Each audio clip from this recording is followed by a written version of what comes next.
नमस्कार दोस्तों, आप सभी का स्वागत है जीके संसार पे। आज के इस वीडियो सेशन में हम सब महत्वपूर्ण कथन व नारे को डिस्कस करेंगे जो कि विभिन्न परीक्षाओं में पूछे जा चुके हैं और आगामी सभी प्रतियोगी परीक्षाओं के लिहाज से महत्वपूर्ण है। पीडीएफ के लिए टेलीग्राम चैनल को ज्वाइन कीजिएगा, जिसका लिंक आपको नीचे डिस्क्रिप्शन बॉक्स में दिया गया है। तो चलिए सेशन को स्टार्ट करते हैं और वन बाई वन सभी महत्वपूर्ण कथन व नारे को देखते हैं। तो सबसे पहले बात करते हैं वंदे मातरम की।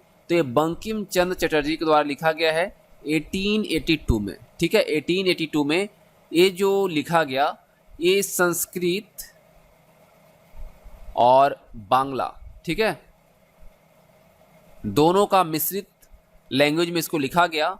और याद रखिएगा, ये जो है राष्ट्रगीत है। ठीक है, हम लोग बहुत कंफ्यूज होते हैं कि राष्ट्रगीत हमारे देश का क्या है और राष्ट्रगान क्या है। तो ये राष्ट्रगीत है। ठीक है, हे राम, ये किसका कथन है? महात्मा गांधी जी का, जो कि हमारे देश के राष्ट्रपिता है। ठीक है, जन गण मन अधिनायक जय है, ये रविन्द्रनाथ टैगोर के द्वारा लिखा गया है और ये क्या है? राष्ट्रगान है। ठीक है, ये दोनों याद रखिएगा, ये राष्ट्रगान है और वंदे मातरम राष्ट्र गीत है। यहाँ पे बहुत सी इंटरेस्टिंग चीजें हैं जो कि आपको जानना चाहिए। जन गण मन हम लोगों ने देखा कि रविन्द्रनाथ टैगोर के द्वारा लिखा गया है और इसको कब लिखा है? 1911 में। ठीक है, 1911 में लिखा गया और इसको हमारे संविधान के द्वारा हमारे देश के राष्ट्रगान के तौर पे कब अपनाया गया? 24 जनवरी 1950 को। ठीक है, राष्ट्रगान की जो पंक्तियां हैं वो टैगोर की जो गीत है भारत भाग्य विधाता, उससे ली गई है, याद रखिएगा। और मूल जो गाना है वो बंगाली में लिखा गया था और पूरे गाने को अगर देखा जाए तो पूरे गाने में 5 छंद हैं।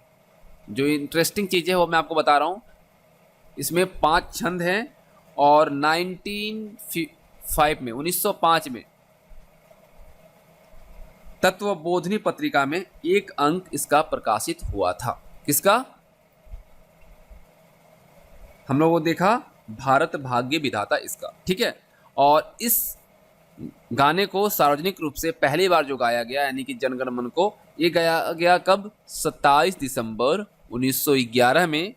और कलकत्ता में जो भारतीय राष्ट्रीय कांग्रेस का जो अधिवेशन हुआ था उसके सत्र में गाया गया था। लेकिन आपको मैं बता दूं कि जनगण मन अधिनायक जो गाया गया 27 दिसंबर 1911 को कलकत्ता में, तो खुद रविन्द्रनाथ टैगोर ने इसे गाया है। इस चीज को भी आप याद रखिएगा। और सुभाष चंद्र बोस ने हिंदी और उर्दू शब्दों का इस्तेमाल करते हुए टैगोर का जो ये मूल गीत है, इसको दूसरा संस्करण तैयार किया, जिसे शुभ सुख चैन का नाम दिया गया। क्या दिया गया? शुभ सुख चैन। इस चीज को भी आप याद रखिएगा। ठीक है, और जो मकबूल थे, मकबूल फिदा हुसैन, इनके द्वारा राष्ट्रगान के भारत भाग्य विधाता शब्दों से प्रेरित एक बड़ी पेंटिंग बनाई गई थी। और ये पेंटिंग जो है तकरीबन 45 फीट की है और ये जो पेंटिंग है अभी भी मुंबई में Tata fundamental institute of research की एक दीवार पर बनी हुई है। और इस चीज़ को आप जरूर याद रखिएगा। और आपको मैं इंटरेस्टिंग चीज़ बताऊं कि कुछ श्रद्धांजलि के अवसर पर राष्ट्रगान के शुरू और अंतिम की पंक्तियां ही गाई जाती हैं। ठीक है, चलिए अब चलते हैं अगला। हम यहाँ पे देखते हैं कथन, who lives if India dies.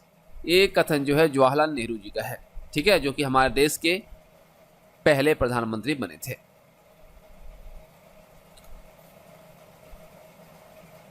अब आता है इनकलाब जिंदाबाद। ये किसका नारा है भाई? तो ये भगत सिंह का। इनकलाब जिंदाबाद जो है किसका नारा है? भगत सिंह का।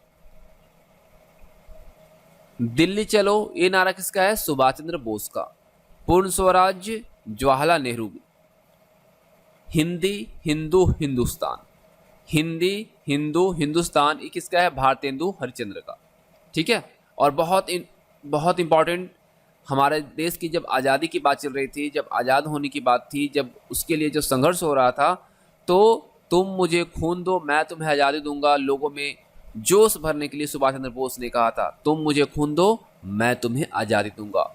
वेदों की ओर लौटो, ये कथन किसका है? दयानंद सरस्वती का। भारत छोड़ो महात्मा गांधी का। ठीक है, आपको बताना है कमेंट करके कि भारत छोड़ो आंदोलन जो है कब हुआ था। भारत छोड़ो आंदोलन जो है ये कब हुआ था? विजय विश्व तिरंगा प्यारा, ये किसका है? श्यामलाल गुप्ता। याद रखिएगा, विजय विश्व तिरंगा प्यारा किसका है? श्यामलाल गुप्ता। स्वराज हमारा जन्मसिद्ध अधिकार है और मैं इसे लेकर रहूंगा, ये कहा था बाल गंगाधर तिलक जी ने। सरफरोशी की तमन्ना अब हमारे दिल में है, ये कथन किसका है भाई? तो राम प्रसाद बिस्मिल का। ठीक है, ये नारा किसका है? राम प्रसाद बिस्मिल का। ठीक है,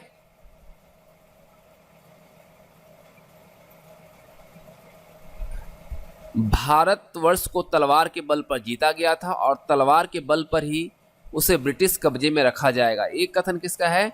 तो ये कथन है लॉर्ड एलिगन का। किसका है? लॉर्ड एलिगन का। ठीक है, सारे जहां से हिंदुस्तान हमारा, सारे जहां से अच्छा हिंदुस्तान हमारा, ये किसका है? इकबाल का। ठीक है, मेरे शरीर पर पड़ी एक एक लाठी ब्रिटिश साम्राज्य के कफन में कील सिद्ध होगी, यह कथन जो है लाला लाजपत राय जी का है।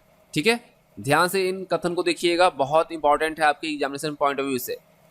कांग्रेस धीरे धीरे लड़खड़ा कर गिर रही है और भारत में रहते हुए मेरी यह बहुत बड़ी आकांक्षा है कि मैं इसकी शांतिपूर्ण मृत्यु में सहायक बनूं, यह कथन है लॉर्ड कर्जन का।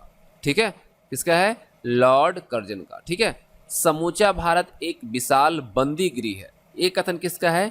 सी आर दास का। ठीक है, सी आर दास ने कहा कि समूचा भारत एक विशाल बंदी गृह है। भारत का विभाजन मेरी लाश पर ही होगा, ये कथन किसका है? महात्मा गांधी। ठीक है, महात्मा गांधी नहीं चाहते थे कि विभाजन हो, तो इन्होंने कहा था कि भारत का विभाजन मेरी लाश पर ही होगा, और अंतोगत्वा इन्होंने ही विभाजन के लिए सहमति भी दी थी। यह एक ऐसा चेक था जिसका बैंक पहले ही नष्ट हो जाने वाला था, ये कथन किसका है? महात्मा गांधी जी का। यह एक ऐसा चेक था जिसका बैंक पहले ही नष्ट हो जाने वाला था, ये कहा महात्मा गांधी जी ने।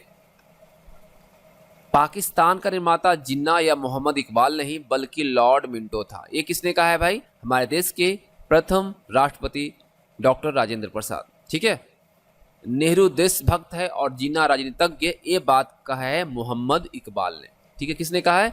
मोहम्मद इकबाल ने कहा कि नेहरू जो है वो देशभक्त है और जिन्ना जो है वो क्या है? राजनीतिज्ञ है। मैंने मुट्ठी भर बाजरे के लिए दिल्ली साम्राज्य को ही खो दिया, यह कथन है शेरशाह सूरी का। साम्राज्यवाद का नाश हो, यह कथन है भगत सिंह जी का। साइमन कमीशन वापस जाओ, किसने कहा था? लाला लाजपत राय जी ने। ठीक है, अब देखो इसमें सबसे मूर्ख की बात आ रही है, तो मुसलमान मूर्ख थे जो उन्होंने सुरक्षा की मांग की, और हिंदू उनसे भी मूर्ख थे जो उन्होंने उस मांग को ठुकरा दिया।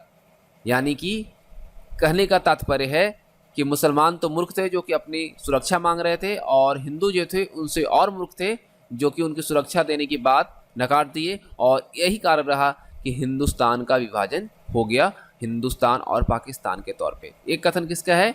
अबुल कलाम आज़ाद का। ठीक है, तो इस तरीके से जो इम्पोर्टेंट आपके कथन और नारे थे इस वीडियो में हमने आपको दी है, और उम्मीद करता हूँ आप सबको वीडियो पसंद आई होगी। तो वीडियो को लाइक और अपने दोस्तों के साथ शेयर कीजिएगा, और पीडीएफ आप नीचे टेलीग्राम चैनल पर जाइए, लिंक दिया गया है, वहाँ से आप ज्वाइन कीजिए और डाउनलोड कीजिए। थैंक्स फॉर वॉचिंग, मिलेंगे आप सभी के साथ नेक्स्ट वीडियो में।